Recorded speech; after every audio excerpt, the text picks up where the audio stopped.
had this idea in my head to make a glitter corset or a bustier out of glitter fabric. So we all know that particular fabric where it's just covered in glitter, it's like a felt backing, and there's glitter on top, and it's just so sparkly. So I wanted to make a garment out of that. I wanted it to be like a top, but the general sort of pattern I use for corsets are like Victorian style corsets. They're panelled. So for this one I wanted to make a cupped bustier. So I've struggled with putting cups in the past. I find them a little difficult.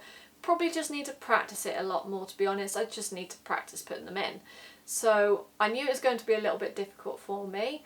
But yeah, I just thought, you know what, let's just see it. Let's just do it and see how it goes.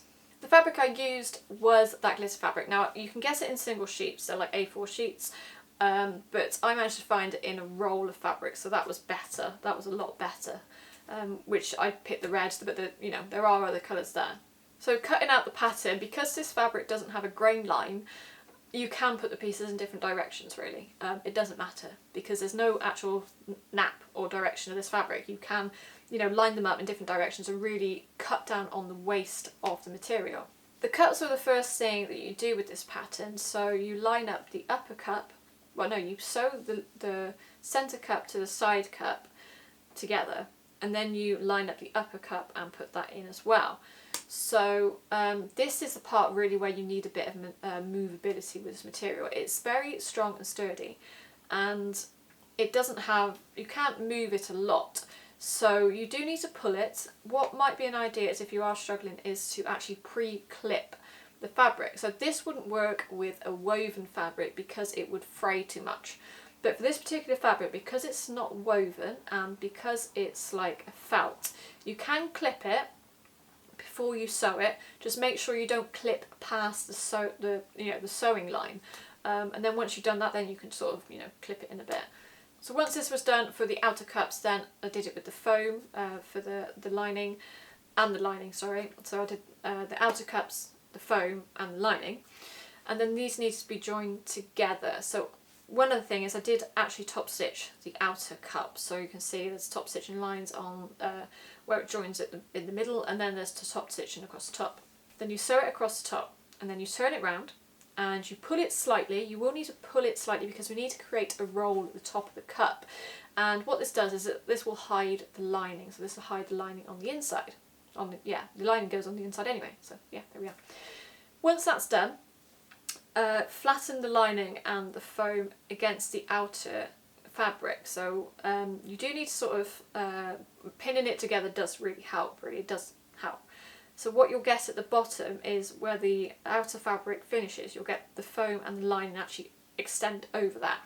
So what you do is, or what I did is, I pinned that in place and then I zigzagged around that on the outer fabric. So the zigzag is on the outer fabric, and then I trimmed off the excess of the lining and the foam. This creates the cups. On the lining itself, I should have interfaced it. So what I did first is I actually sewed all the lining pieces together without interfacing them, and then it was after that that I realised actually this fabric is far too loose, far too soft and floaty for it to actually have any stability. It did need to be interfaced. Next thing to do, of course, was just to do the bodice. So this was just sewing all the panels together, and then what you do is you attach these together. So you attach the outer fabric with them, and you go all the way across the top, around the cups, and then back across the top. So you're just attaching the whole bodice together. What I should have done at this point was actually sew the bottom as well. So I should have sewed the bottom together as well, but I didn't.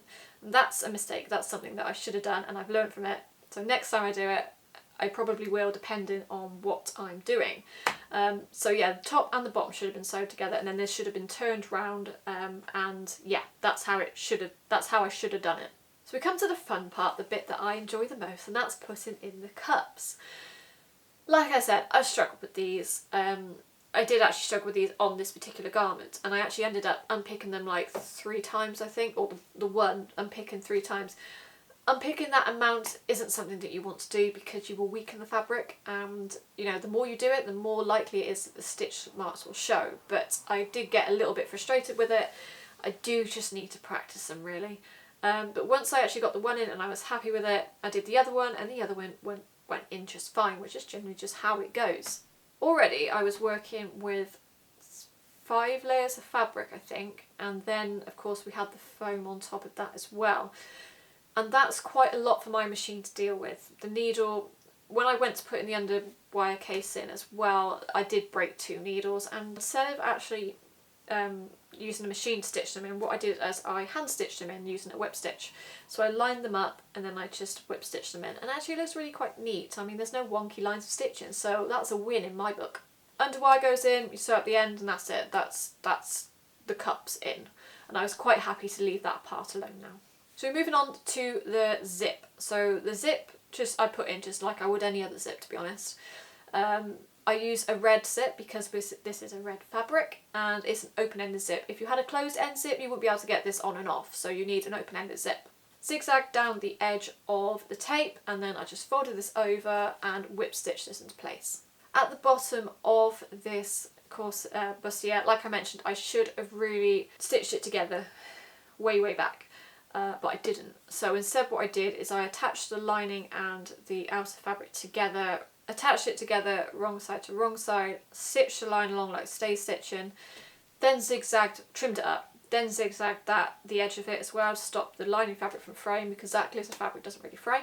And then I folded it up and stitched it along the bottom as well with the top stitching. And actually it looks really neat. You know, the top stitching carries on through the rest of the bustier, so that's quite nice because it doesn't look out of place. That's it really, that's the end of this video. I'm happy with it. It's how I saw it in my head, so it's come out in the garment, so that's always, you know, that's what we aim to do really. And it's so sparkly, you know, I got the flash on it after it was done, and it's just, oh, it sparkles so much. Now this is a statement piece, so if you were to wear it out to a party, or if you wanted to wear it to the post office, then I think putting something like, or pairing this up with like a tulle skirt would be a good option, because it's very statement-like. It's glitter, of course it's statement-like, so to have that carry on through the outfit I think would be quite nice. So yeah, big full tulle skirt would look nice with it. Fabric you could probably find in local craft stores, local fabric stores, and you would definitely be able to find it online. Just remember to, if you can, get it in the roll instead of the A4 sheets, because they might not be big enough for some of the pattern pieces. If you like this video, please do give it a thumbs up and subscribe to my channel if you'd like to see some more. So thanks again for watching.